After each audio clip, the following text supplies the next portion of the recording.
Good morning. My name is Al Broderson. I'm with Lane Marketing Group. We are the factory representatives for Cleveland, the combi ovens, the kettle, and the range on the end here, and additional equipment.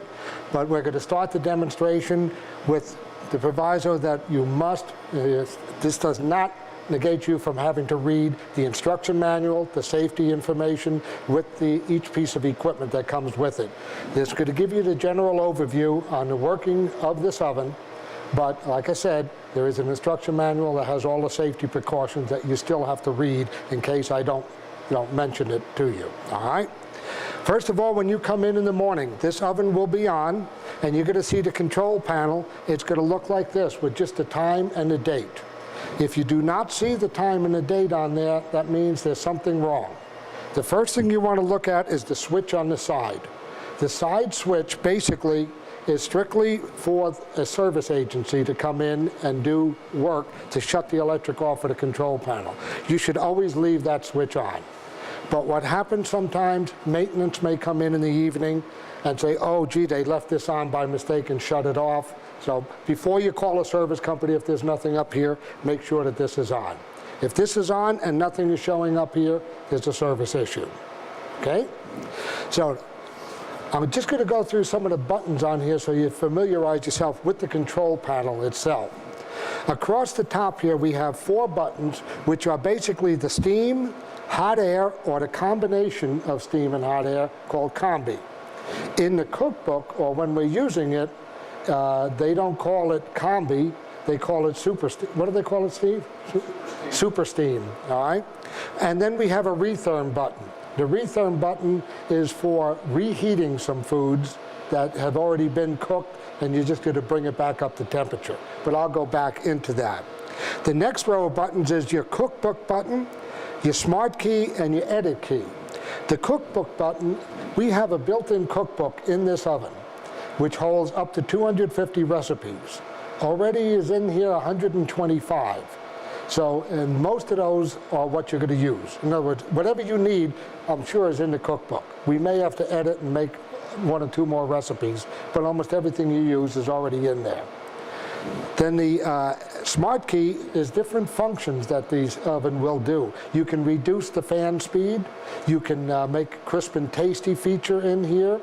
You can do a quick cool down, etc. That's all going to be in the smart key. I'm going to be coming back to all of these and going through it.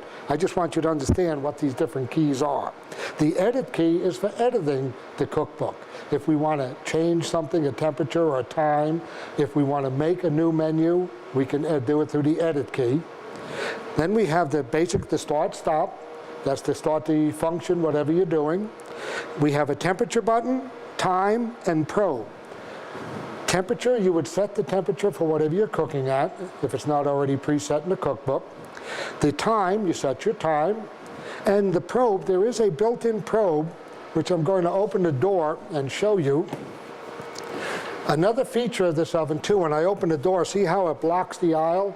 Well, we can move the door out of the way so it doesn't block the aisle while you're loading and unloading.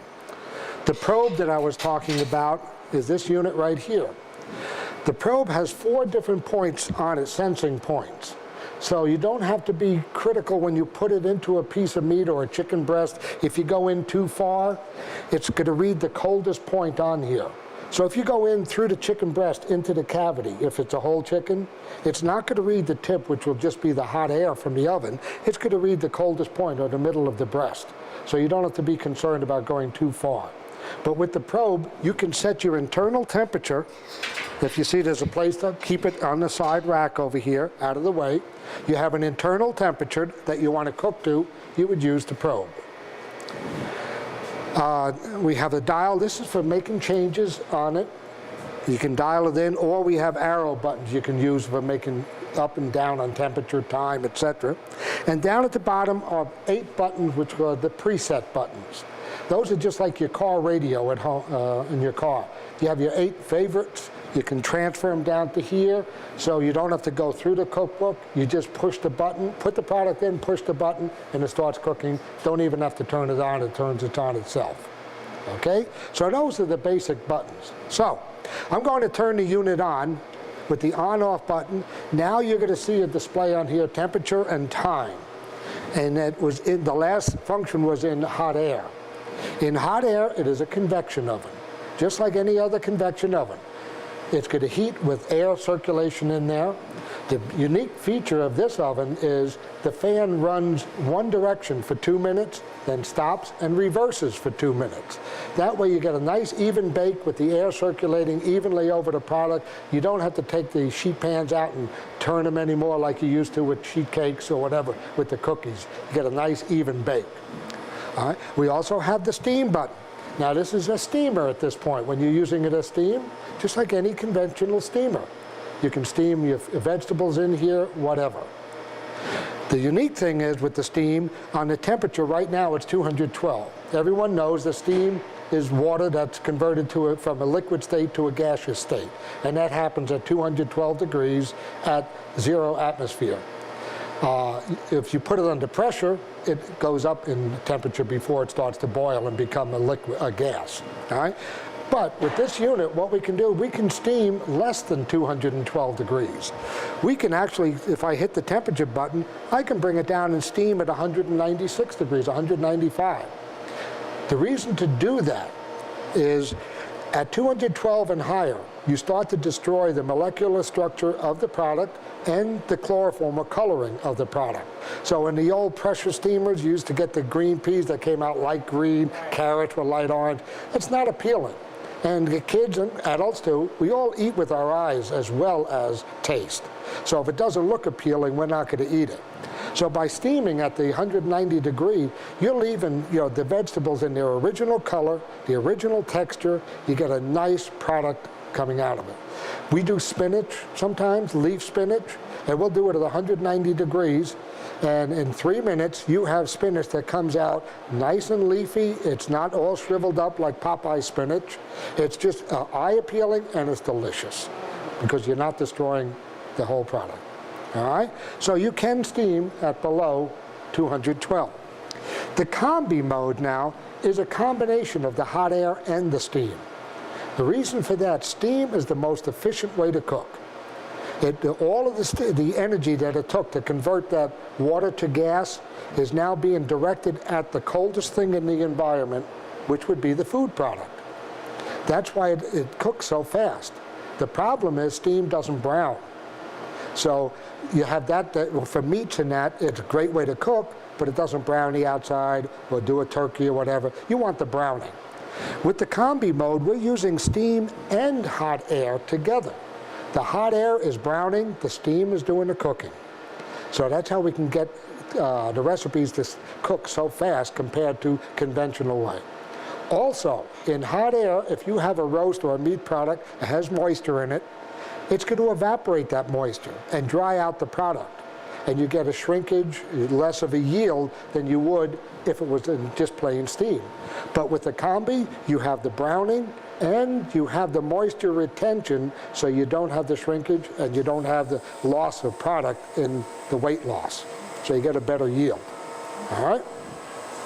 So those are your three main. Now in the retherm mode, in combi mode or in steam, it's 100% humidity. I mean, just as much humidity as can go in there. This unit has a built-in sensor that once it achieves 100% humidity, after the product is heated up, because as long as that product is cool, it's going to absorb that energy or that steam.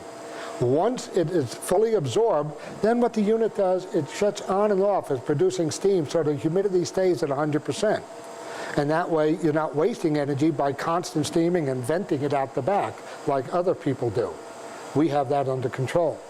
But in a retherm mode, we don't want that much steam because the cold product that's not being cooked is not going to be in that long. So we don't want that steam to become water on the product and make it soggy. So by using the retherm, that would be to make it about a 40% humidity. You don't have the puddling of water or sogginess in it. It's great for doing pizza.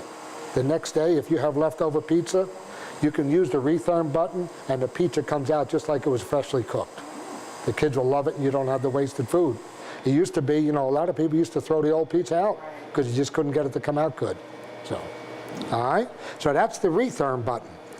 So, To use the oven, very simple. Decide what you're going to do, decide your temperature, your time, and start. So if I want to use this as a convection oven, I would just hit hot air.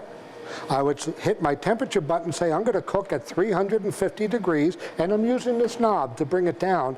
I can also use the arrow button to do, it's slower, but this will make it a little bit faster, and you can jog it. And time, now I'm going to say 10 minutes. Again, I use this to turn it to 10, and then I hit start. That's all there is to it. That's how easy it is to use. If you're using it as a steamer, you push your steamer button, you set your temperature, let's say we'll do 212. And time, I'll say 5 minutes, start. That's it.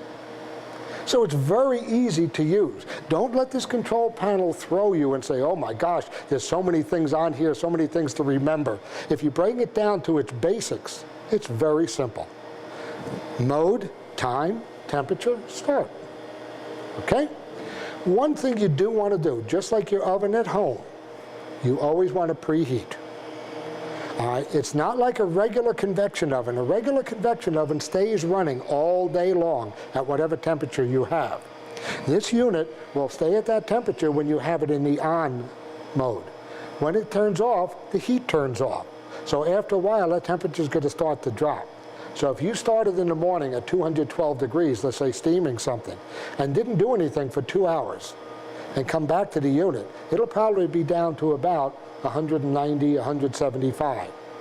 Conversely, if you want to then do some baking at 350, if you put the product in there and that oven's only at 190 or 200 degrees, and it's set for 350, what a product cook is, it's going to take a while to get up to 350. That time is being lost in the cooking cycle. So when it's supposed to take 10 minutes, it may take 12 or 15 because it's not up to temperature. So it's always best to preheat the oven just like you do at home. 2 ways to do that. The simplest way is go to the hot air, decide what temperature you're going to be cooking at, and then set your time. I'm going to take the time, come down to 1 minute, release it, and give it a quick jog. Now you see these dash going across. That stands for infinity, meaning that it will never stop. It's on forever. And when I hit the start button now, it's going to heat up to 350 degrees and stay there until you decide to do something. All right? Now, the door is open. I'm going to close the door so you can see.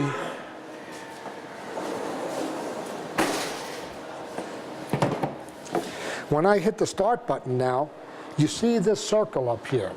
That is telling you it's in an operation. It's doing something. The squiggly lines here is saying it's heating up. When it heats up the temperature, this will go on and off whenever it calls for additional heat. When the temperature drops and calls for more heat, that will come back on. Okay?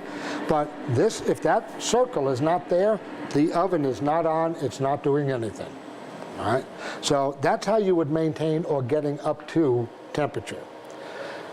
It takes a few minutes per, I'd say 2 minutes per degree, not even, maybe a minute per degree to cool it down. Takes about the same to heat it up. So, seconds, I'm sorry, I was just corrected. Yes, it takes 1 second per degree. So if you want to raise it up 60 degrees, it takes a minute. You want to lower the temperature 60 degrees, it takes a minute. All right?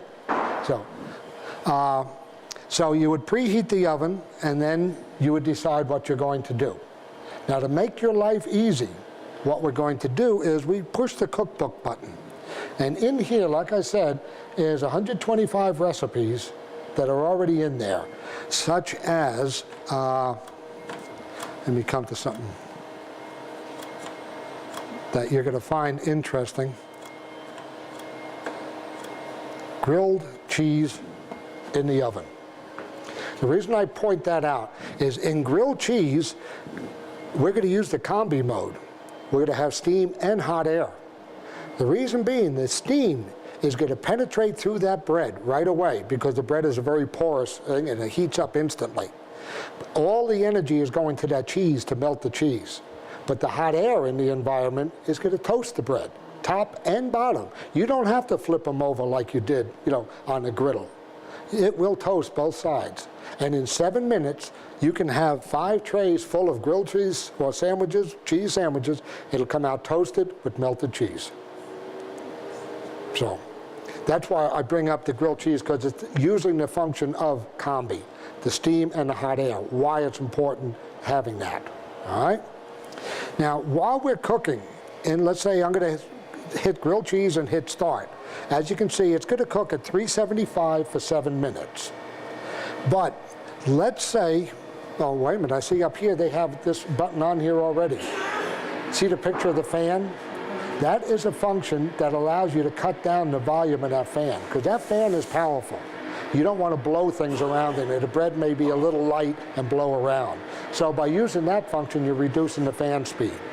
You would also do that in the event if you're doing like a sheet cake. Because if you had the sheet cake in there and that fan's going, it's going to blow the batter towards the sides, and it'll be low in the middle and thick on the sides. With a low speed, you get a nice even sheet cake. Okay? So you can reduce the fan speed. We're not going to use that function, or the function I'm going to go into next on this, but I just want to show you so I can light it up. If I were to hit the Smart key, the first thing I see is an arrow with some water droplets pointing down. That is what we call our crisp and tasty feature. Crisp and tasty, if I hit the key and say, do you want crisp and tasty? Yes. Do you want it real crispy? Yes. Now you see that light up here. What that does, it pulls excess moisture out of that oven. We don't use it on grilled cheese, but we'll use it on tater tots, French fries, etc., because we want to make them crisp, just like they came out of a fryer. We accomplish that by shooting cold water into the drain, because like I said, steam is attracted to the coldest thing in its environment, and that's going to be the cold water in the drain. So all that excess moisture in the oven gets pulled out. You ever do French fries at home in your oven? Do they come out good? No. You know why? Because French fries have ice crystals on it, plus the potato is loaded with water. That is all evaporated in your oven. It has no place to go but stay in your oven. It goes right back into the product, and it gets absorbed. That's why the French fries don't come out crispy. They come out real limpy, sort of. So with that feature, we can give you that crispness too. We can do chicken wings in here and make it look like it came out of a fryer with a nice crispy skin on it. So, there's many features that the crisp and tasty will do for you. Okay? So these are the 4 buttons up here are what you're going to see the most. You're going to see the reduced fan, the crisp and tasty, and of course the heating up, and it's in the function. So I mentioned those different features to it. How do you get to them? You get them through the Smart key. The Smart key is going to give you an option for the crisp and tasty, also for heating up, for manual clean, if you're not going to use the self-cleaning feature, automatic clean, that's the 2 arms, it looks like a sprinkler head. That's going to match what's up in top of the oven to clean.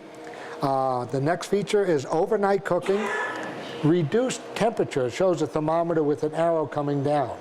That function you're going to use, let's say you've been baking at 375. Now you want to steam some vegetables. You want to bring that temperature down to 212 real quickly. What you would use that function, and if you were to hit the Start key, I'm sorry, let me come back to it. I do this every time. Smart key, do you want to cool down? Yes. Smart key, and that fan is going to turn on when you open the door. Right now it's not hot enough, but if you open the door and that reduced fan, that temperature, you're going to hear that fan running. That temperature will drop 1 degree per second. So that's the quickest way to cool it down. All right, so it'll take like 2 minutes to drop it 120 degrees, what you would want to do. All right. One other thing, while I have the door, I'd like to swing the door wide open to show you something else on this too. Your oven at home, you have glass on the inside, glass on the outside. It gets dirty in between, and there's nothing you can do about it. On this oven here, you have 2 little tabs. Push that tab, release it. Now you can get in between the glass to clean. All right? To close it, just push it back. You have to push the tab a little bit. It'll snap in.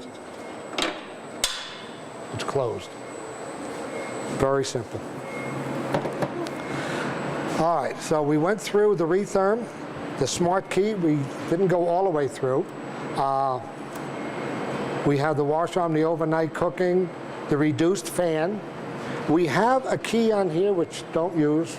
That's a way to lock the control panel so no one can make changes.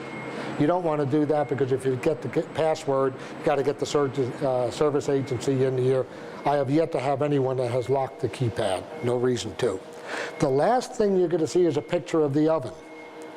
Now, there is a time that you're going to go into the setup. When you get the picture of the oven, hit your smart key, and it's going to say setup, yes or no. Yes, smart key again. Now we can change the tone of the signal. You have all different ones in here. You can decide which one will be best for you. Now, because you have 3 ovens in here, I'm going to shut that down. Because you have 3, you may want to change the different tones so you can distinguish. Is it this oven, this one, or there's one on the other side? That's up to you. All right, getting back to the smart key. Anytime you make a change like that, it goes back. You have to go back to the smart key and do another one. So I'm going to come back to the picture of the oven, smart key, setup, yes. And now we have the volume we can change. We have the time, the date, alphabetical or numerical on that cookbook. I've already set it to alphabetical. In a school environment, you want it alphabetical. It's easy to find. In a hotel, sometimes the chefs, they only have 10 recipes they use, and they're his own recipes. He gets very touchy about it. So he wants them 1 through 10 so that they don't have to search through the whole cookbook. That's the only reason for it. The next is a auto memo where you can cook different products in here and set different times at the same temperature. You put in one product that's going to be in for 5 minutes, another one for 7, and another one for 10. You can set it up so that there's 3 different times to alarm. It'll beep after the 5 minutes, then it'll beep after the 7, and it'll beep after the other one. I mean, again, in a school environment, we have never used that yet. Centigrade or Fahrenheit. If it's locked in together under a system where you can control everything from one central location, again, we don't have that situation here. That's for HACCP also. But now we have a picture of lined paper and a computer disk. That's to back up the cookbook, because there's a built-in backup key up here. I'm going to hit the smart key again, store the cookbook, I'm going to say yes, and hit smart key. Now it's going to back up this cookbook up to here. The reason for that, let's say you've made a bunch of changes to the different recipes. And now you want to store those changes, because if some reason somebody comes along with a knife or a card or something and damages the control panel and hits that modular that has the cookbook in it, you would lose everything. You don't want to do that. You spend a lot of time developing your menus. So you would back it up so you put a new module in and then they can download it again. It's up to 250, okay. If I hit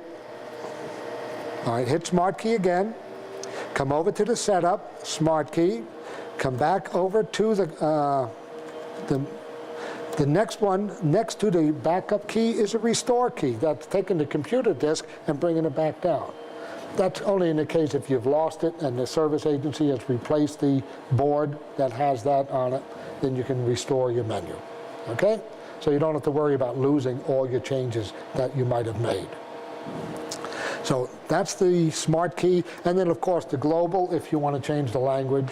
There's about, I don't know how many different languages are in here, but you know, if everybody's German, then you can make it German. If you're all Spanish, we can make it all Spanish. It's up to you. We'll leave it at English at this point, okay? All right, so I'm going to get out of the smart key, okay? So that's the function of the smart key. Now, in your cookbook, let's say on the grilled cheese, or whatever you pick, if you want to know what it's going to do beforehand, when you have it highlighted, push your smart key, and it's going to show you super steam, that's combi mode, at 350 degrees for 8 minutes. That's what it's going to do when you start it up. So if I were to hit start now, it's back to the grilled cheese at 8 minutes. Very simple.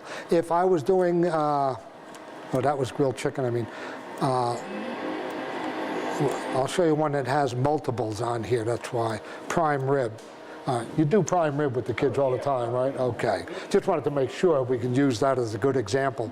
I'm going to hit the smart key. Now you can see there's a whole bunch of functions on there. It's going to start off at 420 degrees in hot air, convection, for 25 minutes. Then it's going to go drop the temperature to 180 degrees with crisp and tasty for another 25 minutes. Then it'll switch from crisp and tasty down to 120 degrees. Probe temperature, because there's no time on there to show dots for hours and minutes. That's probe temperature. That's going to cook at 180 degrees until the core gets to 120 degrees. And then it'll go into 120 degrees for another 15 minutes for crisp and tasty, just to sear the outside a little bit, and then it'll hold it until you're ready to take it out. Okay? So there are different functions. You can go, I think, up to 20 functions on each cooking operation. In a school environment, the most I've seen is 2, and that's on the pizza.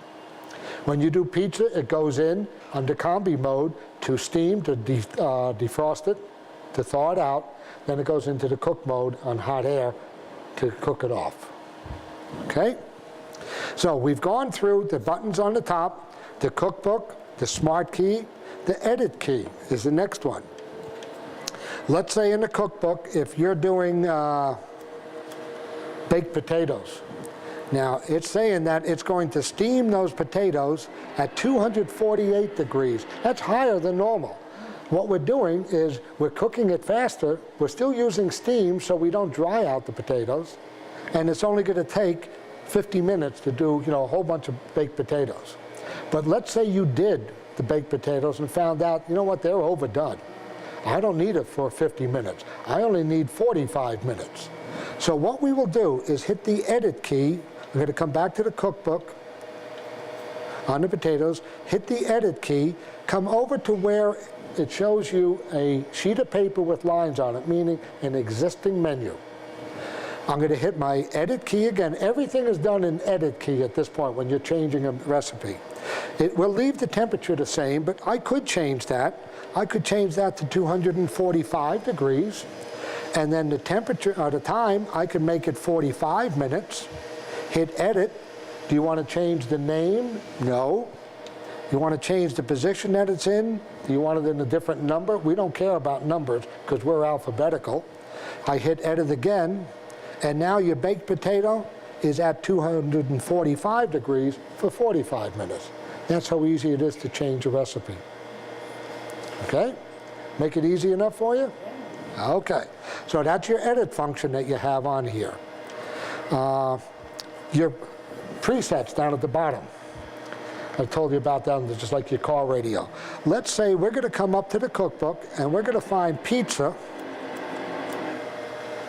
Pizza you do every day. I want to make that one of my quick sets so I don't have to dial and find pizza. You find the pizza on the menu and then hold the button that you want to make pizza for about 5 seconds and you'll hear a beep.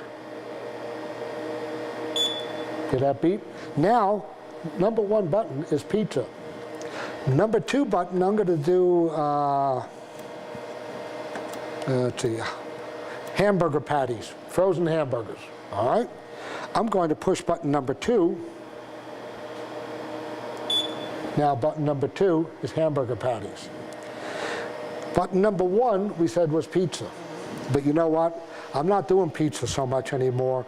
I'm going to do the grilled cheese every day. I'm going to make button number 1 grilled cheese. So all I do is hold that, and now button number 1, instead of being pizza, is now grilled cheese. So you can change those buttons anytime you want. When you come and say you want to do your grilled cheese, you put the grilled cheese in there, the bread and the cheese, and hit button number 1. And as you can see, it started up. It even started the oven itself. You don't even have to push start when you're using the presets on the bottom. Trying to make it as easy as possible. Now, there's another function on here that you're going to find really nice. Who likes to clean ovens? Nobody, right? I don't, even though I never clean them until I have a wife. No, but to clean the oven, I got myself in trouble with that one. No, seriously, with the oven, to clean it, all right, I'm going to hit the smart key. And remember I told you about the wash arms that look like it's going in a circle. We're going to hit the smart key again, and it's going to ask you, is the oven lightly soiled, medium soiled, heavy soiled, or it's really bad if you've been doing a lot of cooking protein and that over a long period of time. In a school environment, number 1 is basically all you're never going to need. Maybe 2 once in a while if you've done a lot of hamburgers, chicken, a lot of greasy foods, and the oven is really soiled. All right, then I would hit the smart key again, and it's going to say, do you want to start the self-cleaning? You would dial over to yes. I'm going to leave it at no, because once it starts, it's a 45-minute process in level 1. Okay, level 2 is an hour and 15. Level 3 is an hour 45. Level 4 is 2 hours and 15 minutes. All right? And it's telling me, yes, we're not done with the cleaning. That's what these chemicals are for down here. We have 2. One is a cleaning chemical, and one is a rinsing agent afterwards. The cleaning chemical you don't want in the food. The rinsing agent is going to negate that. So to make sure that there's no problem with a bad chemical being in the oven. The oven itself has a safety feature that if the cleaning operation is interrupted for any reason, whether it's a power failure, somebody turns it off in the middle of the cleaning, whatever, if you go to turn the oven back on, it's going to go into a forced rinse. And it's going to rinse for 7 minutes to make sure that there's no bad chemical in there. Even if there was none, if it was in the final rinse, 5 minutes to go, and somebody shuts it off, it's going to go into that forced rinse to make sure. So there's a guarantee you'll never have to be concerned about the bad chemical, the cleaning chemical, getting into the food product. Okay? On the side, we have the hose. If you have a spill, let's say you spill some liquid inside, and you want to clean out the oven real quick, what you can do, just hose in there and spray it out, clean it out, it'll go down the drain. That's what this is for. The wash arm I was talking about is up on the top that you can see. There was something else I was going to mention with the cleaning. All right. Now the cleaning, like I said, is a self-cleaner, so you don't have to be concerned on it. The racks will go in and out. You can take the racks out. And I'm going to just push this in. These shells will all come out, okay? On the side pieces, there's 2 little tabs. If you click those 2 tabs, top and bottom, that side piece will slide over or move over. You can lift it up off the pin on the bottom, take it out on an angle, and take that whole rack out for cleaning, if you need be. All right? Those you probably use in a soak sink if you want to clean them, if you're not getting them clean during the cleaning operation. Most of the time, it'll be you don't have to take them out. But once in a while, maybe on a, every couple months, you may want to do a deep clean or something. You may want to do that. What you may find is if you keep all your racks in here and you're using those racks all the time and you do cleaning, underneath the rack on that shelf there, it may not get cleaned because that's blocking the cleaning agent from getting to it. So you may want to take the shells out once in a while if you find that that's the case. All right? Now. Right. Okay. In the bottom of the unit, I'm going to take out the bottom shelf. We have a screen that you want to take out periodically and clean. This is going to stop anything from dropping through food product that gets stuck in the drain. All right? That's what this is for. So this just slips in the bottom, and it's in place. Does everyone see that? Okay. Make sure that that's clean. And periodically, you want to take that out during the cleaning operation. I've had some people that take that out, turn it upside down because the bottom side doesn't get touched by the chemicals all the time. So you may want to periodically take that out, turn it upside down, so when it's cleaning, the chemicals get to that. All right? Now, we were talking before about crisp and tasty. Tater tots, French fries, etc. That's what these baskets are for. So you get good air circulation all the way around. When you're doing French fries, you would put French fries in here maybe 2 layers high. You don't want to put a big mound of French fries in. They're not going to come out well. It's just an even layer of French fries. When you take the basket and you put it in, take the first basket and push it all the way to the back. Take your next basket that you're putting in, and when you put it in, don't slide it all the way to the back, keep it up to the front. There's a reason for that, because when you do that, you're going to have an air gap between the two baskets inside. Remember I told you Crisp and Tasty is shooting cold air into the drain, so it's going to pull all that moisture out? If you had the baskets together, that moisture is going to be pulled through the product going into the drain. So the French fries in the center are going to be soggy. You don't want that. So by separating it like that, you prevent that from happening. That's if you're doing several levels. Right. In other words, the French fries at the top level, that moisture won't be able to go through all the pans below it. So you really only have to separate the bottom pans. I mean, the top pan you don't have to separate, because that's what you're trying to make sure Yeah, you don't have to separate it. It's a good practice to do, though. I mean, it's not going to hurt anything. It's just going to give you a little better product. So the easiest way to do that, though, is put in your first basket. You don't have to push it all the way back. You take your second basket and let that push the first one back and then pull the second one forward again. Because you don't want to stick your arm all the way in that oven, especially if it's hot or it's been in the steam mode and you have moisture in there. Okay? That's the easiest way to load that in there. Great for tater tots, French fries, anything you want to crisp. All right? So that's the purpose of those baskets.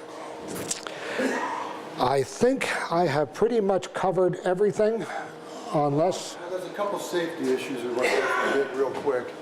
If you want to show them how the handle works. Absolutely. And again, when you're dealing with steam will burn you just about as fast as anything. So especially when we're in the steam mode or the combi mode, you're going to be concerned about how fast you open the door, and Al's going to show you how to make sure that works good. When you open the door, the first time the handle has a stop position, what that does, it opens up the door a little bit so excess condensation can get out. And I'm going to use the word condensation instead of steam.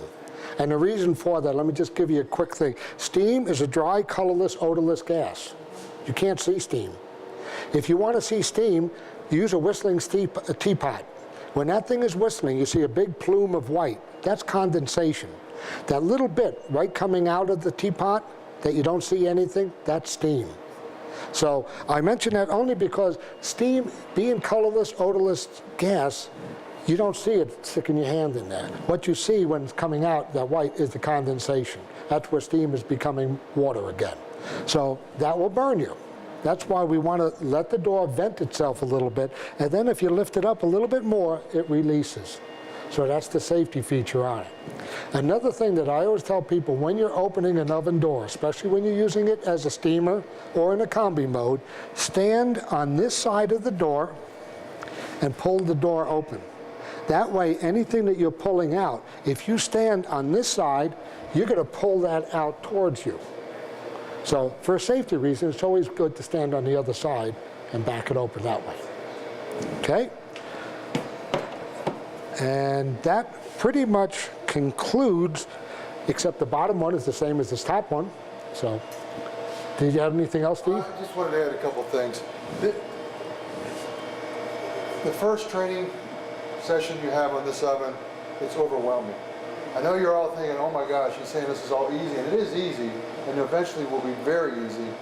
But just remember a couple things. If you get started without us, because we're going to come back, we're going to help you tweak all your recipes to get the right editings in all of them, and get all your cookbook items straight, and get these items straight, so that, you know, eventually 90% of the time you're going to be just pushing one of these buttons or going to the cookbook item and just putting the food in and doing it. But if in the meantime you forget anything or anything, you don't get into the cookbook and you get all confused, there is a way to cook very, very easy, and that's just simply push it. Like if you just want to use this like a convection oven, you just push the hot air, you know, then push the temperature and time and dial them in and push start. That is easy. So you can make this work like a steamer or an oven or a combi oven just by going to the thing up there without using the cookbook and out using the smart key and all these other things. that it's going to take you a little while to get used to. So you can use it, convection oven, combi mode, hot air, steamer. Just put time and temperature in there, press start, and it'll work good. The other thing, remember again, to try to preheat, because you're going to, this oven is not like the convection oven or the steamer where you're always using pretty much the same temperature. You're going to be changing temperatures on this from product to product. So just make sure, and the oven's going to stop heating when it goes off. So Al already said this, I'm just reiterating it. Try to make sure you remember that it's up to temperature, it's close to temperature when you start it. If not, just preheat it for a little bit. One thing I did want to point out about the preheating, if you ever want to know what the actual temperature of the oven is at this given point, if you push the thermometer button the first time, it tells you what the temperature is set for. If you press it the second time, it shows you what it actually is. All right? So you can always check to say, hey, I'm at temperature or close, or give it a little while, or I got a long way to go. So just by pushing it the first time, set point, second time is what it actually is. It's right now, it's like up to 181 degrees. See how quickly it's heating up? The other thing, don't be afraid of this control panel. If you start messing things up, you know, and everything happens, oh my gosh, all you got to do is turn this unit off and reboot it like a computer. You're back to square one. Right. You cannot hurt it. Unless you do something sharp, you know, if you hit it with a sharp instrument and poke through it, something like that. But other than that, no, you won't hurt it. There is an instant, once in a while, we don't know why yet, but every once in a while that self-cleaning function will disappear from that menu. If that happens, don't get alarmed, don't think you did something wrong. It's a very easy fix. What you do is turn the unit off, and the button that I told you never touch, turn this off for about 2 or 3 seconds, and when you turn this back on, and the oven goes through its diagnostics, and it comes back up, time and date, and you turn it back on, the self-cleaning button will be there. Okay? So just keep it in mind, if it happens, it's okay. What I did now, right now the temperature is at 216 degrees. I am going to go into the Smart Key. I want to stop that. I want to go into Smart Key and go to the cool down button.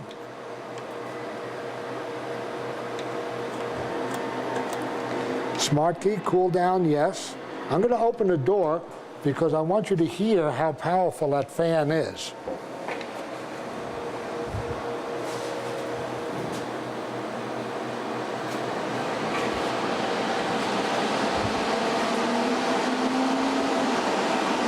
That's how powerful it is, all right? So that's why we have the reduced fan if you need it. But bearing in mind that in the winter time, sometimes it's nice to have that hot air blowing out on you. But that's why I just wanted to show you. See, it tells you to open the door for the cool down. I'm going to stop it now because if it gets down to 140, it'll shut off automatically. Okay? Now, your turn. Do you have any questions for us? My one question is, can we print the cookbook out so that we can review it and see what the recipes are, and if they're what we would need, or if we need to modify them? Is it possible to see the cookbook on paper? I don't know. I will have to ask the factory that. I've never been asked that before, and I don't know if there is a printed version of it. I can check into that for you, though. Should be. Maybe a PDF file or something. Yeah, I might be able to Right. send it to a computer. Yes, I think we'll be able to do that. We'll have to- Also, I noticed when you would set the time as far as cooking, Right? like when you said 5 minutes, it was just 5, but you had other slots. Is it, You can go hours, too. no, it's, In other words, the time button, when you hit time, let me it see. seemed like it was set as seconds the way Oh, I got to come. All right. No, it's minutes. It's always minutes. so the first Right. So you can go up to 1 hour and 17 minutes, but there's nothing less than a minute. 01 would be 1 minute. That's 1 minute. that's 1 minute, right? That's 1 minute, yes. All right. Any other questions? This is a crazy question. Those cleaning chemicals on the floor, Yes. is there some kind of a rack that they would sit on, or they're gonna sit flush on the floor like that? Because they're gonna collect garbage every time they mop the floor. Okay. My suggestion would be to check with the provider of the equipment. They maybe a wire shelf or a stainless steel shelf to get them off the floor that you could put in here and stack them on that. Like something. There's a cabinet that we can supply, but it wouldn't fit right in there. So I think now we're gonna have to come up with a customized. Maybe just a 12 by 24 wire rack, you know, if you can find that, a dunnage rack or something like that. Yeah. Something like that. Checking and see what, because The something other- is not gonna be an eyesore. The other thing we can do is we can take and just keep, right now there's a set of 2 jugs for each deck. We can make another hole in this and put this over here. You might have to change chemicals more often, but it'd be more convenient just to have 2 of those there rather That's what than I'm saying. I would for prefer the that. whole I just set, don't like that right. thing, 'cause I know it's not gonna look nice. Right. And that way we'll be able to find a little cabinet or a little shelf that we can put just 2 of them in. Right. See, on the other side, you have a cabinet underneath and the chemicals are under there. Okay. So, all right. You know, you may, we'll we'll have to look at that. Okay, thank you, if you could. Any other questions on the combi ovens? Everything being cooked from a frozen state, Everything what? being cooked from a frozen state. No, it can be raw, it can be frozen. The cookbook will say like hamburger patty frozen, chicken patty frozen, or it'll say chicken patties without saying frozen, then it would be in a thawed state. But if it calls for frozen, it's a good point. I've run into this, and you've got to maintain a little bit of integrity when you're doing, let's say, pizza. I've had people take racks of pizza, they keep them in the freezer overnight. Come out the next day, they're going to do pizza. That's great. But they pull out the rack and they take 5 pizzas out, they put them in, and they cook them. And they did that ahead of time, so they're waiting for the lunch to happen. Half an hour later, 45 minutes later, okay, we need more pizza. They take 5 more off the shelf. That's been sitting out here. Those pizzas are thawed. So now they're not going to take the 12 minutes or 13 minutes. They're only going to take 10 or 11. So you may be overdone on those. So if it calls for frozen, try to keep them frozen, or, you know, so you don't have that problem. Another thing too, that once you start an operation, if you stop it and you start it again, it's going to start all over from new. Because another situation where they had 3 pizzas in there, they wanted to add 2 more, they opened the door, put 2 more in, and then hit the start button. So it went back to the original. So the bottom ones were perfect, the top ones were overcooked. All right, next let's talk about the kettle. All right, kettle, very simple operation. The lid is removable. You would use the lid to keep the heat in. It just retain heat. When you're not using the lid, there is a little holder on the side that you can use to hold that lid while it's not in use. All right? The kettle itself, you're going to turn it on with this knob here. And when you first turn it on, you're going to hear snap, crackling, and pop. That's perfectly normal. Hear that? That's going to happen for about 30 seconds, and then it'll go away. That's the heating elements inside expanding as they're heating up. So don't be alarmed by that. There's nothing wrong with it. It's fine. In the back, you'll see a dial, and there's a green area with the needle right now is in the green.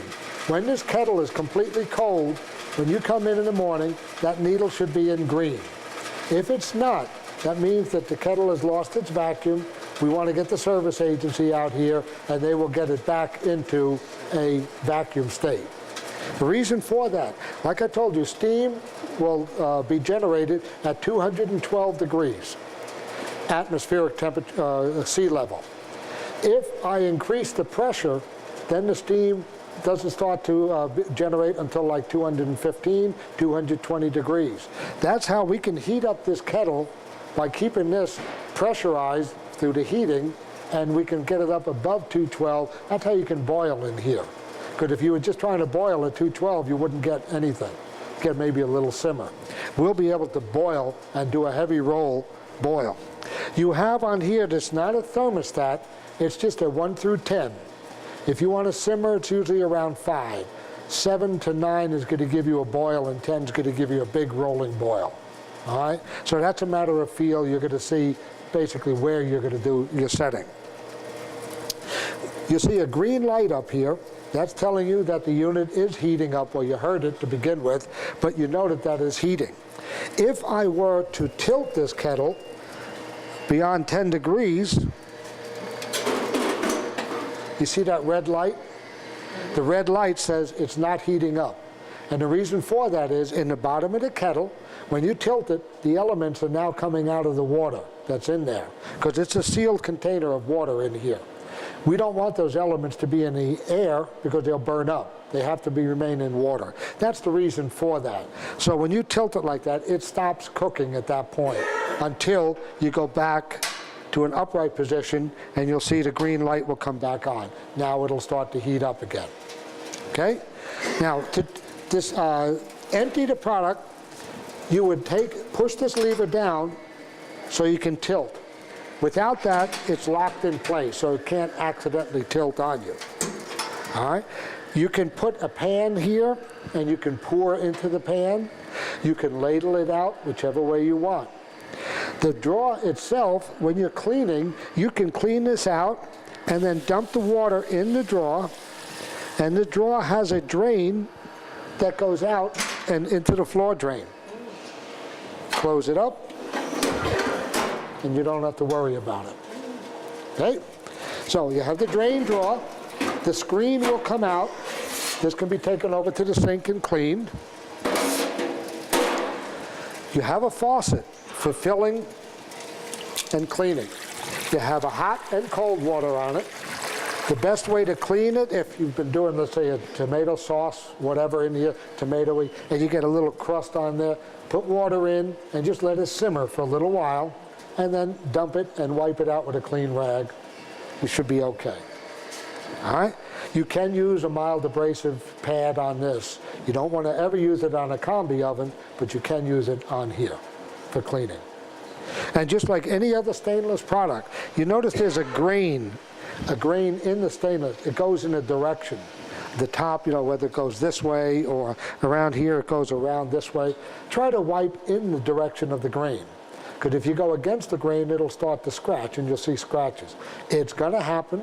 Eventually, everything's going to get scratched, but let's try to keep it pretty looking as long as possible. Okay? So you want to move the faucet out of the way. You have your lid on there, and you're ready to go. It's a very simple operation. The most important thing is the on and off switch. That's it. Do you have any questions on the kettle? Steve? Yeah, again, from a safety standpoint, just so you know how this kettle works, it's a self-contained kettle. It's got this has got permanently sealed jacket of water down here. There's water in here. It's got antifreeze in it, everything gets permanently sealed. It's got elements in it. When you turn it on, these elements heat this water in here in this jacket and produces steam. So steam now envelops this whole jacket up to here. That's what's heating up the inside of this pot. So this, it tells you right here, gets extremely hot. Right there. So you don't want to touch this while after you've turned this on. This is getting really hot. And it, How far should you fill? as far as the product, it's 6 gallons to the very top. So we say it's a 5-gallon working kettle. You can work with 5 gallons of water rolling. So I wouldn't fill it higher than about 5 gallons worth. If you're going to do a boil, you just don't want it to Boil over. Right. But have everybody used kettles before? I've seen. Okay, what you want to know about a kettle, which is different than the tilting skillet over there we're going to talk about in a minute, a kettle's a little forgiving. Steam, like Al's been telling you, is very high in energy, but it's low in temperature. So this jacket, it's high in energy, and it's surrounding the pot, but it's only 240 some degrees or something like that. So it's not going to burn. What makes kettles so much nicer than a pot on a stove? A pot on a stove is like 600, 700, 800 degrees on the bottom, you've got to stir it all the time. You've got to worry about scorching and burning and all the time. This you can walk away from and not stir, and it's gentle. It's fast but gentle cooking. So you can cook a milk, based soup or a gravy or any type of soup in there. You don't have to worry about stirring it all the time. That's what's so nice about a kettle. It's fast but gentle. When we get over there to that skillet, or you get a pot on the stove, that's the bottom of that is very, very hot. You got to worry about stirring and scorching. So that's why a kettle's so nice. It's fast and gentle. Any questions on the kettle? Yes. How long did the antifreeze and everything, last in the pot? Forever, basically. You never have to worry about that. It is a sealed unit. You never have to add water or anything to it. All right? I've been a representative for Cleveland for 12 years, and I've never replaced a kettle yet. So, However, it is possible to lose the vacuum, the seal, and like I was telling you before, if that red light stays on, you need a service call, and they need to add, they'll at that point probably add a little bit of water and seal it, but that's a service call. You don't need to worry about that. and if that's not in the green when you come in the morning when it's cold, get the service aid. Good. There's a pin back there. Is anybody here military, ex-military? Okay. Shipboard? Okay. Worked with direct steam? Have you ever worked in a kitchen with direct steam? Okay. The reason why I say that, because in the military, predominantly the bases, the ships and that, are powered with one big steam generator that feeds all of the equipment, all the steam equipment. And the equipment that's the end of the line, the people that operate it have found out that if they pull that pin and allow the air to escape, it'll get the steam to it quicker. You never want to do it on a sealed unit like that. You will lose the vacuum, you will lose the efficiency of the kettle. That pin is strictly for service, and also it's a safety factor. Should the pressure get too much, it'll release itself. You don't have to worry about that. Just the pin is there, don't ever pull it. Okay? Any more questions? The old kettle you could take it first. Oh, the old steamers, right, yeah. The Steam-O-Matics are what they were called, right. Any other questions? Then let's move on to the next piece of equipment, your 2-burner range. Here's your range for your stock pots and whatever that you want to put on here. I'm going to take it apart a little bit first. The grate bowls come out, and your burner come out too for cleaning. If you have a spill and you clog the burners, the best way to clean this burner is to lay it on top of this one, turn it on, and superheat it. Let it get real hot, just like a self-cleaning oven. It'll burn off the food product. If there's still clogs in here, you may have to take a little, toothpick or something to punch that out. You never want to wash this in a sink, because these are cast iron, and they will rust out, number one. You don't, not rust out, but get real rusty. So let the food product itself, a little bit oil from that to keep it from rusting up on it, all right? To put, Just to interject, if you over the years, if you had tons of spilling, and even just turning it over didn't get these little holes totally clean, you could soak this overnight in a degreaser and get it totally clean. But whenever you do get it wet like that, you want to make sure it's totally dry before you put it back. And you might want to just put a little bit of oil in there, a little bit of food grade oil or whatever it may be, just so that it doesn't rust. If you're using this every day, it's probably not going to rust anyway, but this can rust if it gets wet and there's no oil on it and it just sits out there in the air. So it's just like your cast iron skillet at home. If you wash it and don't dry it properly or re-season it, it's going to rust. All right? And it's not a daily procedure. right. And as you see, the burner will spin in here. What you'd want to do is it's going to align with the different pieces here. So if it's not quite in line, put it in and it will line itself up. The back comes out the same way, and even the whole top piece will come off if you need to. Okay? The operation of it is very simple. Inside, there's that little red button. That's to light the pilot lights. And how you do that is the knob itself has a little star or a little flame indicator. You would take it and turn it so that's upright, hold this in and push this button, and that's going to light the pilot light. Hold this in for about 5-10 seconds to let the thermocouple heat up. That's a safety device that will not allow gas to flow unless the pilot light is on, so you don't fill up the kitchen. When you release it and turn it on, and I don't believe it did light up. We don't have power here, Steve. There's no power to it. There was, now we got it, okay. Nope. There we are. Now we got it. So if I hold it in, like I said, for about 5 or 10 seconds, let that thermocouple heat up. And when I release it, the pilot light is on. See that pilot Yeah. light right there? You have a high flame and low flame, or anywhere in between. The left button controls the front burner. The right button controls the rear burner. Right rear, the left front. If you want to keep the pilot light on for the whole day, when you're turning that burner on and off, you don't turn it all the way to the, Right. you just turn it to the Well, little when spark. you turn it on and you go to turn it off, you'll come to that pilot light setting. You cannot turn the pilot light off without pushing it in and then turning it off. Okay? So that's just to prevent you from accidentally turning off the pilot light. Yes? Can we leave that on all night? I mean, can we leave the power light on for the next day operation? I'm not sure of your hood.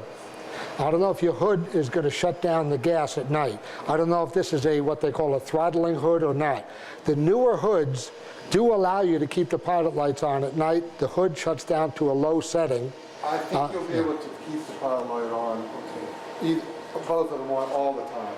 Because if they do blow out, or if the power goes out, it's not gonna got hurt the anything. thermocouple and no more gas will come out. Right. It's just that little spark igniter, it makes it easy when it ever does blow out.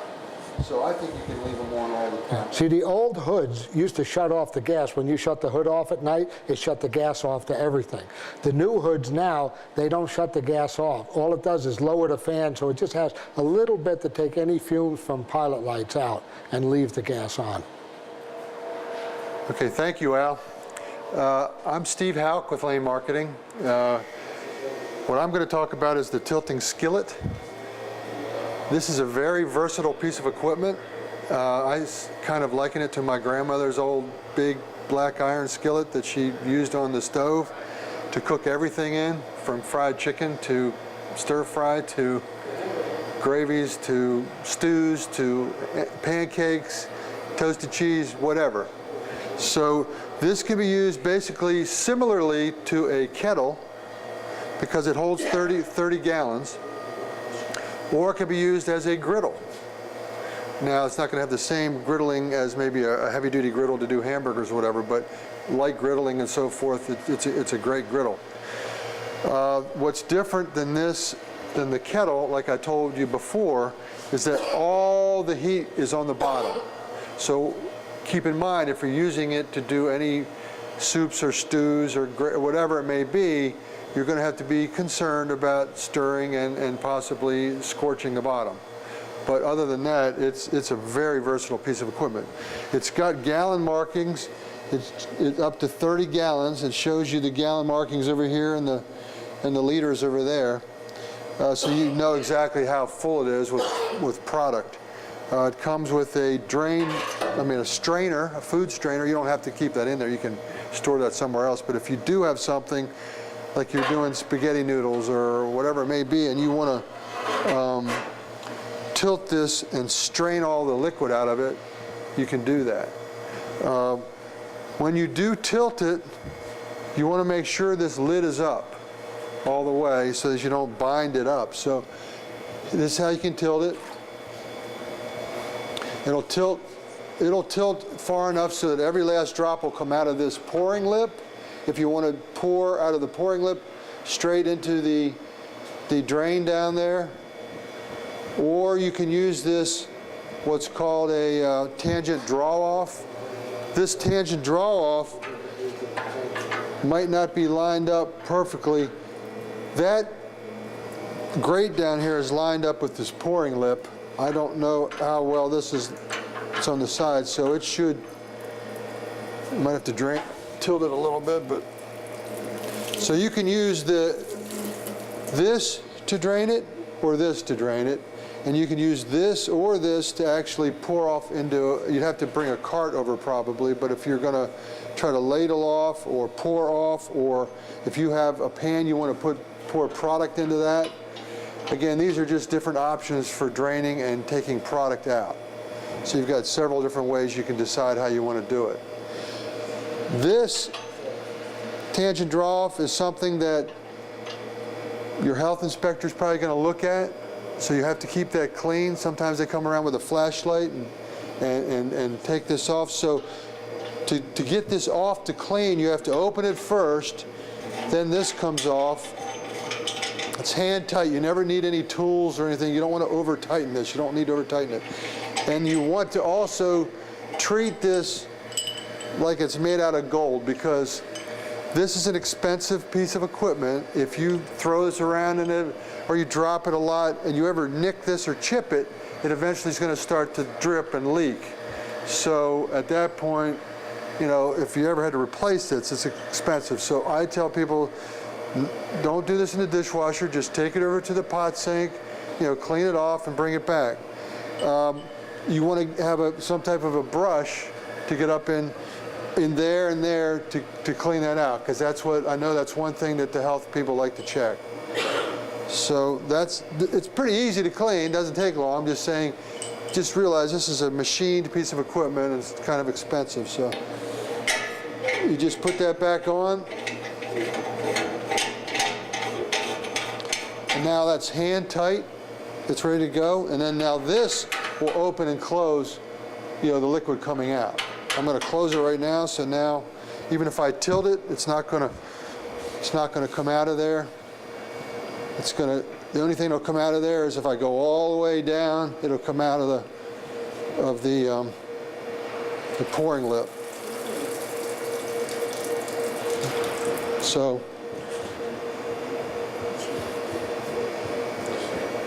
also, this lid has another safety feature on, because if you're boiling or simmering a product in here, you're going to trap steam in here.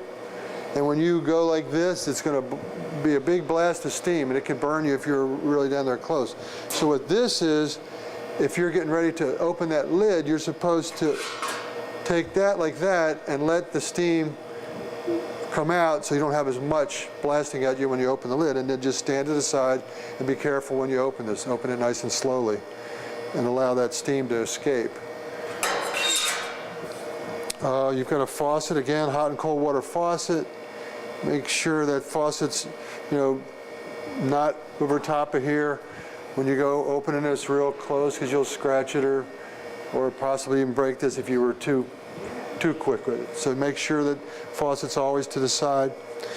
As far as turning it on and off, you've got a low and a high, and this is just how many BTUs it's pouring into that skillet. So if you try to do more gentle cooking and you don't want a big blast of recovery, you would use the low. If you're trying to heat something up quickly, like you want to just boil a bunch of water real quickly, you'd put it on high. If you want to have it heat up very fast, and have a lot of heat going in there very fast, you put it on the high mode. If you get it heated up and you want it to sort of be gentle, then you just turn it to the low. It'll still, whatever you have it set on, low or high, it's still going to maintain that temperature once it gets to it. This is a thermostat, unlike the kettle, which is just 1 to 10. This is a thermostat because, again, we're going to be using this as a griddle sometimes, so we want to know what temperature we have. So you set your temperature. This is just how fast it's going to heat to that temperature and how fast it's going to maintain that temperature, how powerful it's going to be. So, again, that's fairly simple. As far as cleaning the surface of this is a sandblasted surface. It's kind of a non-stick type surface. When you go to clean this, try to let it, do the work for you. In other words, if you've if you've used it for griddling or you've burnt some stuff on there and it's gotten you know, kind of really dirty, let it soak. You know, kind of like at home. Put a little detergent in there, let it soak. Maybe even turn it on to a low temperature, let it heat up a little bit and soak. And before you start trying to scrub this thing, because you don't want to use an abrasive pad or any steel wool or anything that's going to scratch it. Because the more you scratch that bottom, then the more it's going to stick in the future. You want to try to maintain that same finish that it's got on there now. So try to just use a sponge and something not abrasive. You don't want to scratch, and try to, you know, let it soak and get it clean that way. As far as, again, products you can cook in here, you know, there's no limit. You can use this for stir fries or gravies or soups or stews or sure, anything. Anything. It's just like a big skillet with a lid. So, you know. You talked about the 10 degree, it'll still heat up to 10 degrees. I didn't mention that. When you're cooking, you can tilt that up to 10 degrees and it'll still heat. Once you get past that, it'll shut the heat off. The beauty of that is if you're doing, let's say, tacos, and you have ground beef, and you want to cook the ground beef, you can tilt that 10 degrees and drain off the excess grease out of the tangent off with the strainer in front, so you don't have real soggy beef. So it will cook all the way up to. Or if you want all that grease to just come to the front, you know, that you can do that. But you can't tilt it much, just enough to get things kind of heading to the front. This is a, you ready? Okay, now we're going to do a demonstration on the continuous feed food processor by Robocoop. It is a processor where, when I say continuous feed, that means you can continuously put product in here or in here if you want to stand up a carrot or a cucumber or something like that, so that it gets a, if you're slicing, for instance, you want to have a round slice the whole way up the product on a long product, you'd use this. If you want to just be able to put a lot of product in at once, you use this. When I say continuous feed, it means you can continuously feed that and it discharge out this discharge end into a pan that you'd put here. You've got an on switch and an off switch. When you turn it on, it's just going to stay on until you actually go like that. It'll turn off. When you go back like that and press down, it'll turn on. So there's a safety feature in there, so you can't reach down in there in that big entrance and maybe cut yourself. I was going to try to tell you how this thing comes apart first. And again, this is made out of aluminum and it's got a motor base, so it's not something you're going to take this whole unit to a sink or immerse it in anything ever. You want to make sure that you just use a mild detergent, even with the top, because the top comes off with this pin.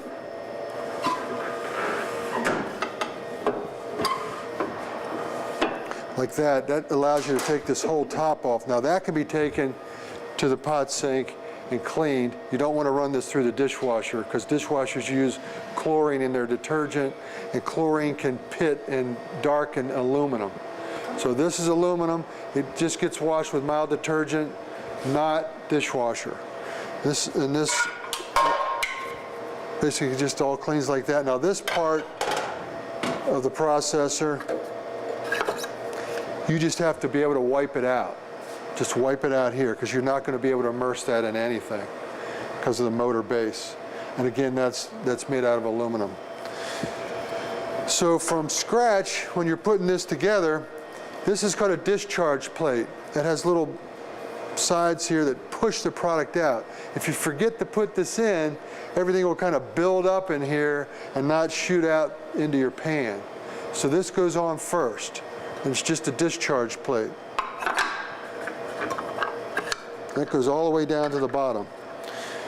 Next thing, you're going to put this back on.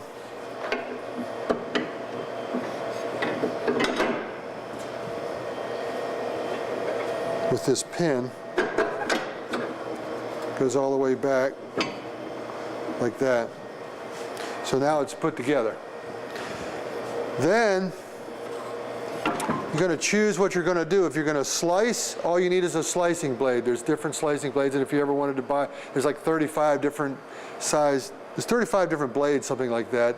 There's maybe 8 different thicknesses of slicing blades. There's maybe 8 different types of graters or shredders. Then there's juliennes, there's wavy cuts, there's dicing kits. You've got one dicing kit, and let's see what you've got. Got a dicing kit. Okay, so what you can use this slicer without the dicing kit just to slice, and then you've got 2 different sized shredding plates right now. You've also got a dicing kit. If I wanted to just use this, also when you're handling these blades, and I did it to myself not too long ago, I got a little cut because I wasn't being careful. You just have to be careful. These blades are sharp, all right? So you just have to be very careful. If I want to just put a slicing blade on, you see how that kind of dropped down? If I just put it in like that, that's not good. You want to get it to drop down all the way.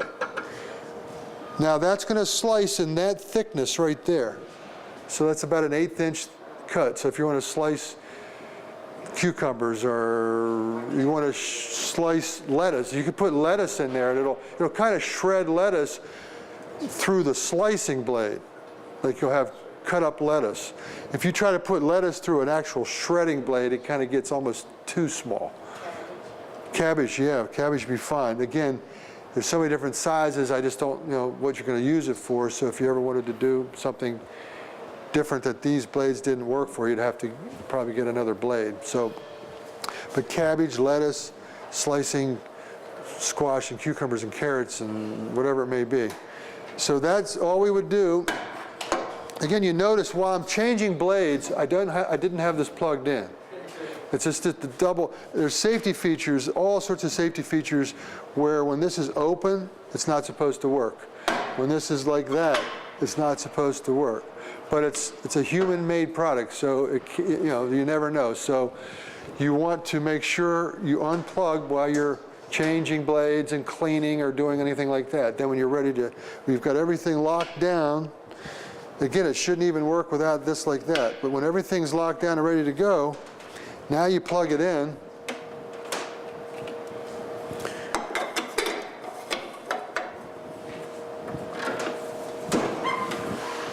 And you put your pan down there, and now you can just start loading product. Turn that on. See how it turns off? You load product in, do it. If I'm doing it through here, you don't have to, it doesn't have to turn off. You can just keep pushing and pushing and pushing. And you don't even really need to use these pushers much. When you put a product in there, it just goes through. If it's a cheese or something, that's when you're going to probably want to do that. Because this will do cheese as well. Fruits, anything like that. What it won't do is meats. You really can't do meats in here. So, but vegetables, fruit, cheese. So what you're going to slice, shred, grate. If I want to, I'm going to unplug this, open this up, and if I wanted to do a grating plate, and you wanted to do grated carrots or cheese, now you just start pumping them in there and you're going to plug it in. Now you're grating something, grating cheese.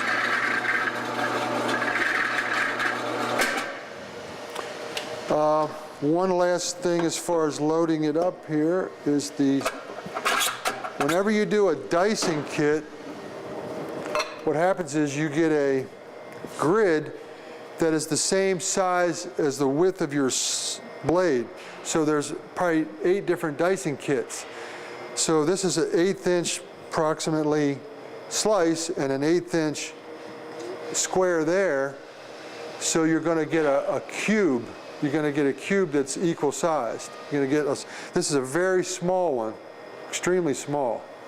If you're in a position where before you really start using this, you feel any of these blades are the wrong size, I'll take them back and I'll exchange them. If you wanted a bigger, this is awfully small dice. But anyway, to put this in, what goes in first is the grid here. You can see the little indentation there that lines up with that. That goes in first. Then the correct slicing blade for that grid goes in next, falls down. And what we would do now is if we were going to do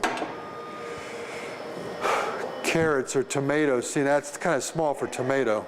It's kind of small for tomato as far as a dice. But anything, cucumbers, celery, whatever, I don't know what you would dice. If you, we can talk later, but that's how the dicing kit works, is it's two blades go in together and then you can dice. Otherwise, just one blade goes in if you're slicing or if you're shredding. And then you plug it up and you're ready to go. Again, if you're changing certain products, you may have to clean it up and wipe it up if you don't want to get cross contamination of the different products. Wipe it out first before you change. But if you're doing any types of quantities of dicing, shredding, cabbage or lettuce or any, you can do a lot of neat things in here and get a big pan full of it. And it's very fast. It takes you way longer to set it up and clean up than it does the actual process. Okay, next we're going to go over the conveyor dishwasher. It's a Jackson dishwasher. And I'm going to point out a couple things that at first that you might, so you know about, so that you'll know where they are. This is all insulated, so it should be quieter and put off less heat in this kitchen. Secondly, there is you don't need to see it right now, but there's just a damper here on the side. There's a damper up underneath here that on both sides that you can open and close or have them partially open or all the way open or totally closed.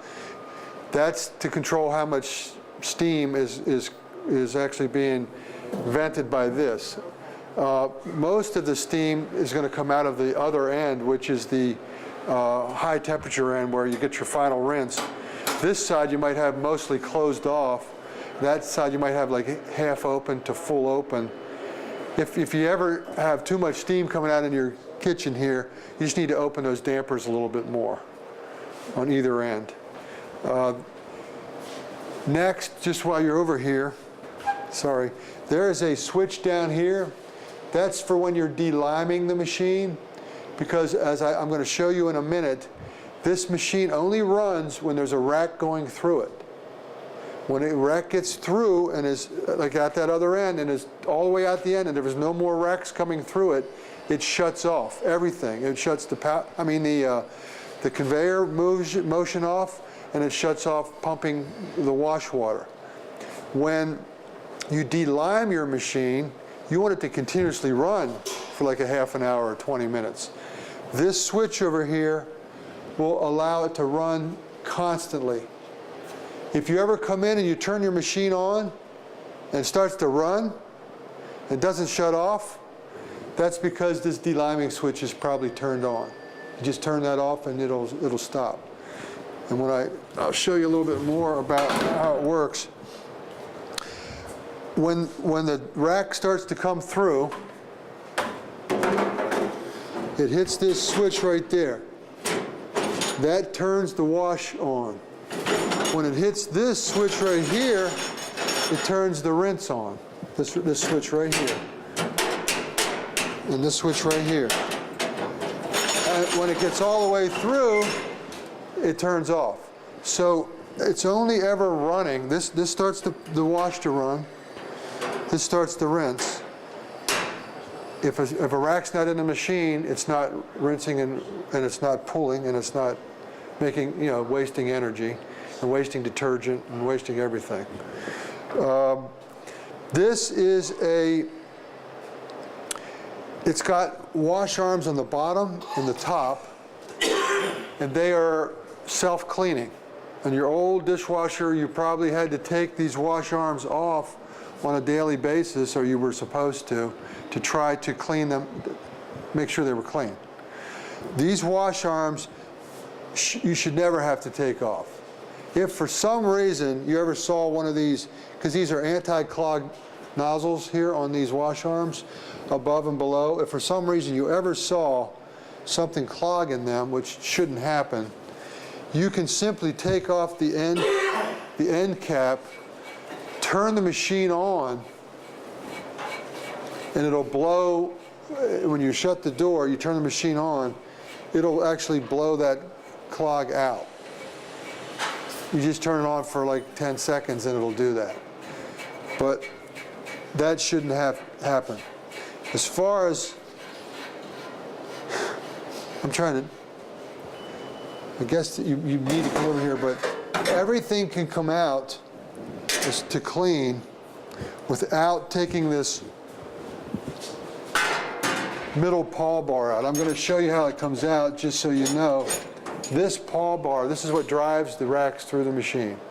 It comes out. But this is not something you have to take out on a daily basis.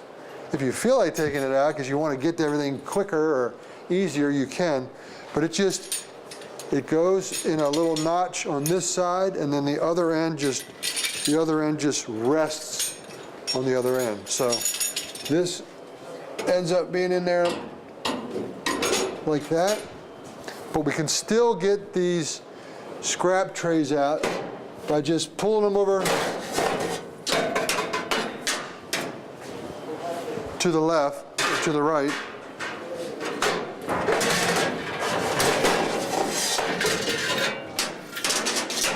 Getting rid of all your pipes and stuff that you get every day.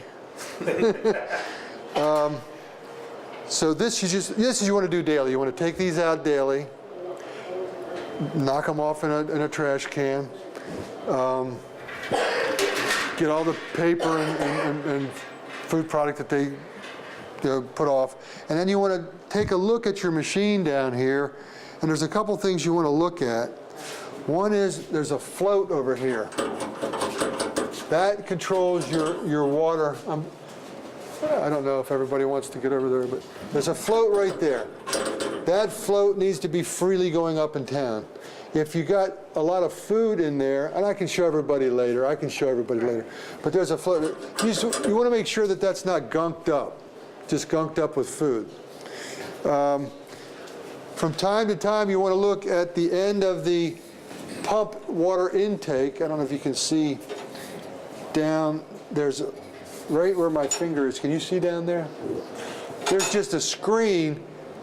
You want to make sure that that's not clogged up as well, because then it wouldn't be able to. That's where the wash pump pulls the water through there and then continuously pumps water through the wash arms. And there's a screen. If that got clogged up with paper or something, that would be a problem. But those are really the only two things we want to look at, the float and the screen there, to make sure. Now the drain is right here. It's an internal drain. What's this? This you want to pull to drain.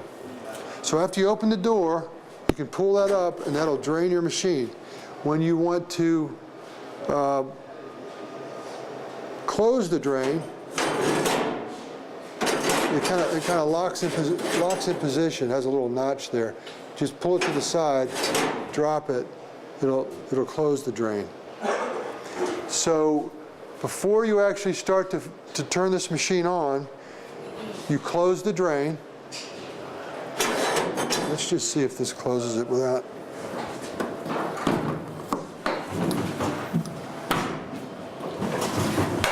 No, okay, so you close the drain, close that drain, close your door. There's a built-in booster heater up top here, so there's no booster heater underneath the side like you might be used to before that you have to turn on or turn off. There's a built-in booster heater up here already. So really, all that you have to do to start this machine is make sure the drain was closed. It's going to automatically fill with water when you turn it on. So here's how you turn it on. Just push that button. It's going to automatically fill with water and stop when it's done, and then you're ready to go.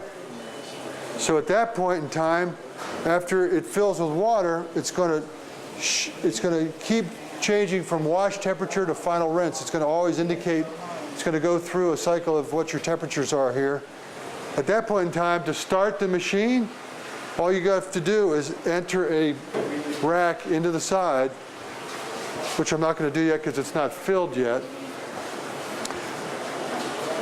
So it can't be simpler. I didn't go over the curtains.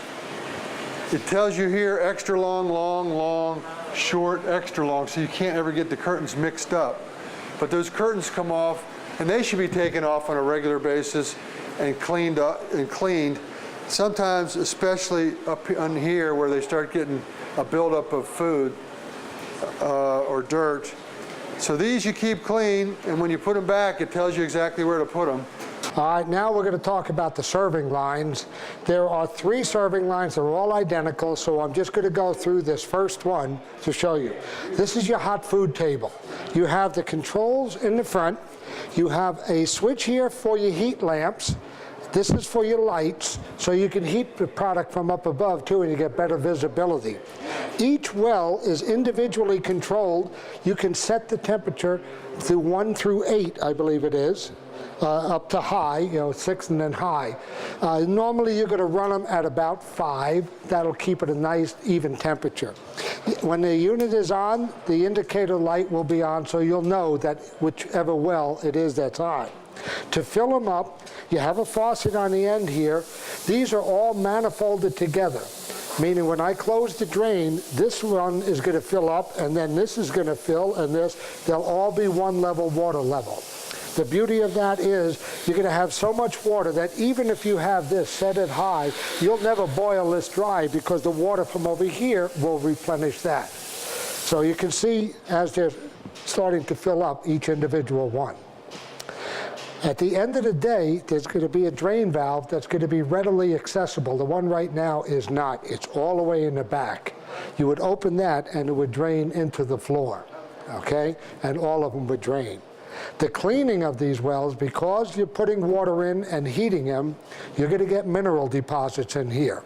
Basically, all water contains minerals. The best way to clean that out, put a little vinegar in there and let it heat up with white vinegar. Then you'll be able to wipe out that lime deposit. Never put lime away or anything strong in here. What you will do is you'll end up hitting the stainless steel and they'll leak, and that's not covered under warranty. All right? Well, just one other inject. Even if you use vinegar, make sure you tell your staff to totally drain that out. Flush it out with water, because even if you leave vinegar sitting there a long time, it can pit stainless. So everything, when you clean it after you're done, make sure you flush it out really well with water. Okay, and that's basically a very simple operation on your hot food. Coming over to your air curtain refrigerator, this is a pass-through refrigerator, meaning that you will load from the back and the students would get their product from the front. It has a lock on it. The one door releases the second door. There is a light switch. It's not plugged in right now, but we'll get that plugged in. But the light switch is on the right-hand side here. That will light up the individual shelves. You would clean the shelves with just soapy water, nothing abrasive. They can lift out for cleaning if you need. Most of the time, just wiping them in place is all you are going to need. You can adjust those shelves. The shelves are adjustable. You would take the shelf off. The brackets you would lift up in the bottom and then lift up completely, drop it to the next slot. You can see that from the other side. The other thing is there are night curtains that's just set on the front, and they have a key that will lock, so you can lock product in here at night and not have to worry about the theft, because there's a lock on the back and there's a lock on the front. All right? The controls down here, this is your controller to turn the unit on. That's for the lighting and that. And that's already preset at the factory for your proper temperature. Right now it's showing that as 72 degrees, but it'll go down to about a 38 degree on your air curtain and hold the product in there, 38 to 42. On the other side, But it's all a compressor for this too, so it's all one piece. You're good to go. This is the only side you'll need to access for the controller. At the end of the day, I would leave it on, just turn the light switch off if you're leaving product in. If you're not leaving product in, then turn it off with the main switch underneath. That temperature is pretty much for a service guy. That's not reading your temperature of your interior. That's the temperature reading for like right by the coil. And so if they say, oh, that's too cold or too hot or whatever it is, that don't have them go by that. You would have to actually use a Put my internal thermometer, right. inside of it. Okay. All right. On the cold pan, your switch is right here to turn it on and off. This will actually develop frost as you're using it. That's normal. It's supposed to be like that. At the end of the day, when you turn the switch off, that overnight will melt and drain out to the floor, so you don't have to worry about getting the water out of there. It has a drain already in it. Again, wipe it out is all you're going to need to do in the morning before you start it up again. That should be it. Good morning. My name is Trey Harmon. I'm with Captive Air Systems. Captive Air provided the hood, the utility distribution system, and our energy management system, which I'll be demonstrating for you today. First thing I like to say about hood systems, all of this material is stainless steel. You take care of it as you would any other stainless steel appliance. That is, no harsh abrasives, no harsh chemicals, certainly nothing that has a chlorine base. All you need is a cloth rag, warm water, mild soap, and for washing it down, and it'll stay looking like this for many years to come. The filters are stainless steel, 100%. They can be run through your wear washer. We just like to caution people to check your soap. Some soaps have a chlorine base, others do not. If the soap that this school uses has a chlorine base to it, simply run your filters through the wear washer without soap. Just the hot water itself is usually enough to make sure that these come out nice and clean. How often you'll have to clean them just sort of depends on what appliances they're over top of. Appliances that produce grease rather than just heat will discolor quicker and thus need to be pulled down and cleaned more often. As far as the hood system is concerned, it's probably the simplest piece of equipment in the kitchen. Your day-to-day operation really amounts to two switches. Your fan switch, on and auto, excuse me, and your light switch, on and auto, and they're pretty self-explanatory. They're either on or they're off. In the morning, your staff will come in, you'll turn on the fans, and you'll probably barely hear them. This energy management system has what's called a slow startup to the fan operation, and it's only going to bring those fans up to an idle speed. And then, by the use of temperature sensors, as the cooking operation increases for the daily activity, the temperature sensors within the hood will automatically speed up the fans. This is called demand ventilation. The more cooking and heat being generated, the faster the fans are going to run. And then you'll become more aware of them. You'll be able to hear them and such.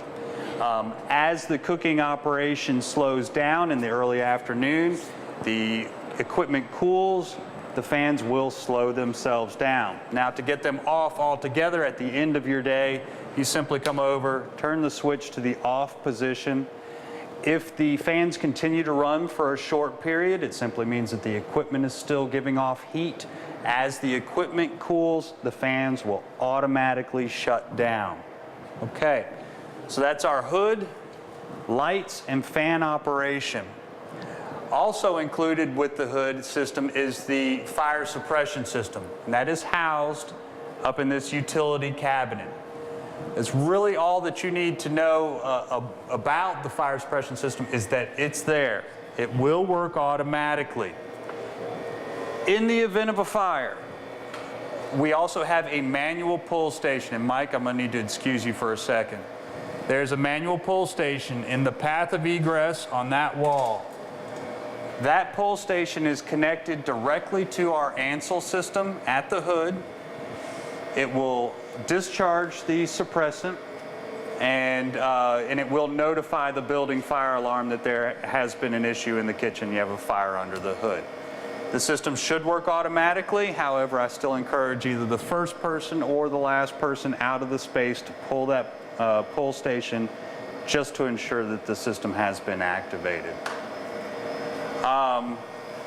Last piece for this hood system is the Utility Distribution System, UDS. What this does is it provides, just like it says, it distributes all the utilities to each piece of equipment, whether that be gas, water, or electricity. Okay? If you have a technician that is coming to do work on a particular piece of equipment, each piece of equipment has its own breaker labeled for that piece of equipment on the raceway of this piece of equipment. Each breaker has an indicator light here on the end. It states whether or not that particular piece of equipment is getting power or not. If I flip the switch on the breaker for our combi oven, the light comes on. If I turn it off, the light is now off.